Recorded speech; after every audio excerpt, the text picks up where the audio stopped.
तो hello risers. अब हम पढ़ने वाले हैं, हमने पढ़ा कि हिमालयन की स्टडी करी हमने अभी, और उसका ही पार्ट 2 है।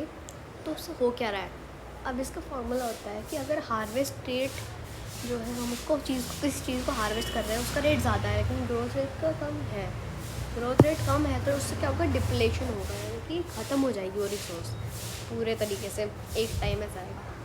तो और वही हमें हिमालय में देखने को मिल रहा है। मैंने आपको बताया था ग्लेशियर पिघल रहे हैं, और उससे प्लेन्स की पॉपुलेशन को दिक्कत हो सकती है आने वाले समय।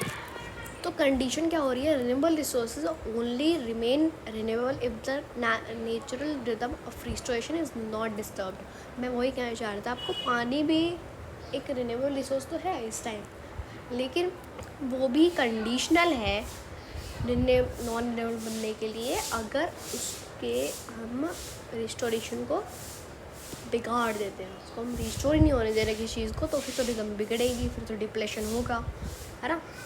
सो यही कहना चाहते हैं हम। अब आगे बढ़ते हैं। आगे तो ज्योग्राफी और वेल्थ। कोई inside natural resource are not evenly distributed across the planet और विद इन कंट्रीज। अब इसमें हमें क्या देखा गया कि जो नेचुरल रिसोर्सेज वो इवनली डिस्ट्रीब्यूटेड ही नहीं है कंट्रीज़ में। वाओ, पूरे प्लैनेट में इवनली डिस्ट्रीब्यूटेड ही नहीं है रिसोर्सेज। अब इससे हिस्टोरिकल इम्पैक्ट क्या देखने को मिल रहा है हमें, इस अनइवन डिस्ट्रीब्यूशन की वजह से ग्लोबल ट्रेड पैटर्न्स बढ़ रहे हैं और राइज ऑफ ह्यूमन एम्पायर बढ़ रहे हैं। एग्जांपल देते हैं, specific resource combination plus human skill created high sort after products like Indian woods steel. यानी कि बहुत सारे कॉम्बिनेशन करेगा रिसोर्स के और उसमें ह्यूमन स्किल डाला गया, तो उससे हाईली सॉर्ट यानी कि बहुत महंगे बिकने वाले प्रोडक्ट्स बनाए गए, जैसे कि इंडियन वुड्स स्टील। ठीक है, अब इससे ये इम्पैक्ट पड़ रहा है कि चीज़ें महंगी हो रही हैं। नेक्स्ट है geopolitical impact. It dictates international relations and frequently serves as the root cause of historical and modern warfare.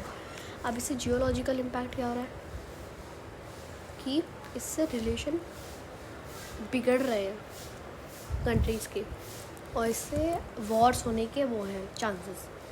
ठीक है, अब आगे बढ़ते हैं। आगे हमारे पास द लोकल रिपल इफेक्ट। अब लोकल इफेक्ट क्या होता है, अब हम इंडस्ट्री की मदद से रिसोर्स का अट्रैक्शन कर रहे हैं। हर चीज़ कुछ प्रो एंड कॉन्स होते हैं, तो वही चीज़ जान लेते हैं कि हम इंडस्ट्री से रिसोर्स का अट्रैक्शन तो कर रहे हैं, एक्सट्रैक्शन तो कर रहे हैं, लेकिन उससे हमें फ़ायदा क्या मिल रहा है और नुकसान क्या मिल रहा है। तो पहले प्रोज जान लेते हैं। Pros and the economic benefits हो रहा है, बहुत अच्छी बात है। इससे क्या हो रहा है, लोकल एम्प्लॉयमेंट बन रही है, यानी कि लोगों को काम मिल रहा है करने के लिए, और सराउंडिंग